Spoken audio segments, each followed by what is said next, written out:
Our next storyteller is a storyteller and a cartoonist who has finally gotten comfortable with her first name.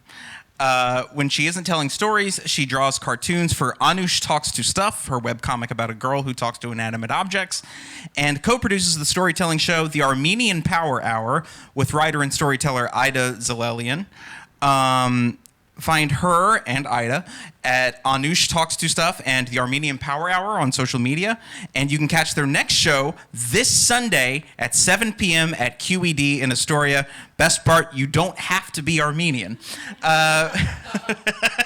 Sorry. Please welcome Anoush Froundjian.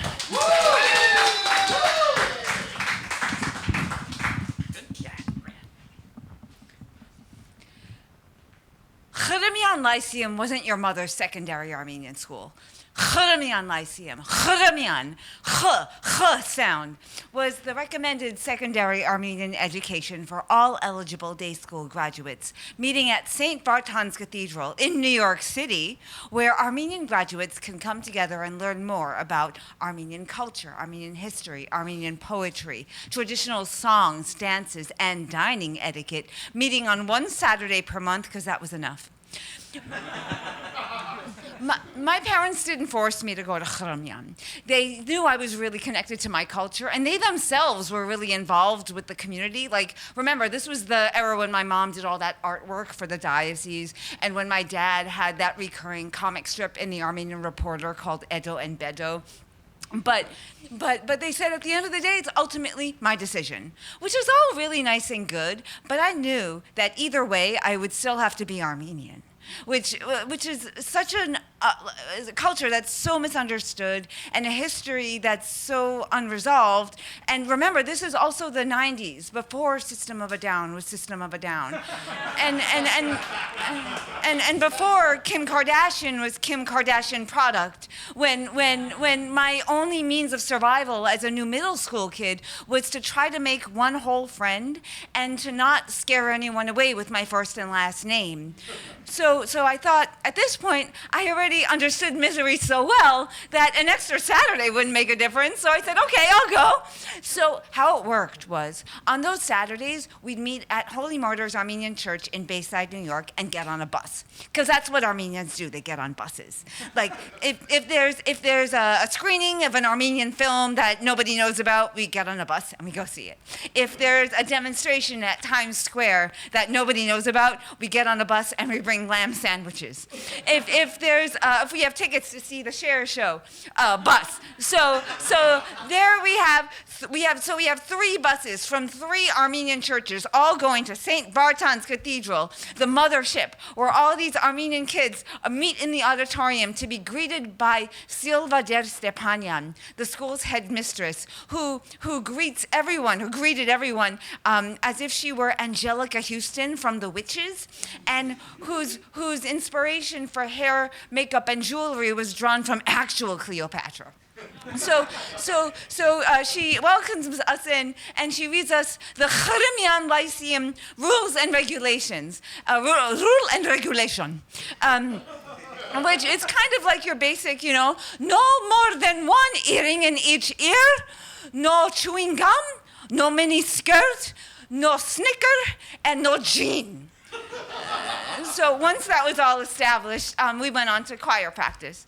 Now there was one choir practice that changed me in a way that I'll never forget.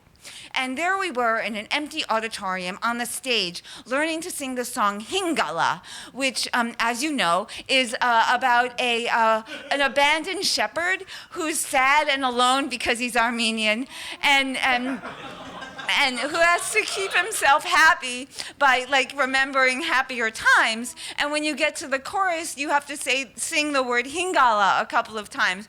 And you gotta really put your heart into it. And it's kind of like, and so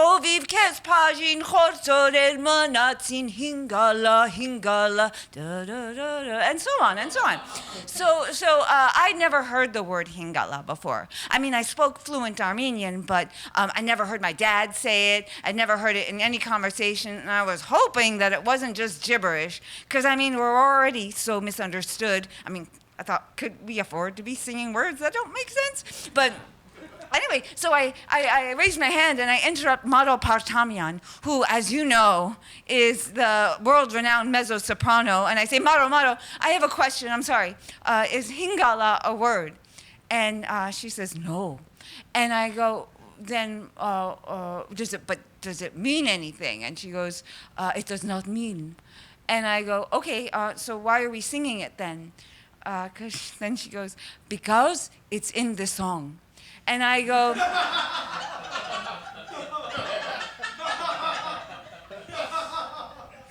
no, then I don't want to sing it. And she goes, Anoush.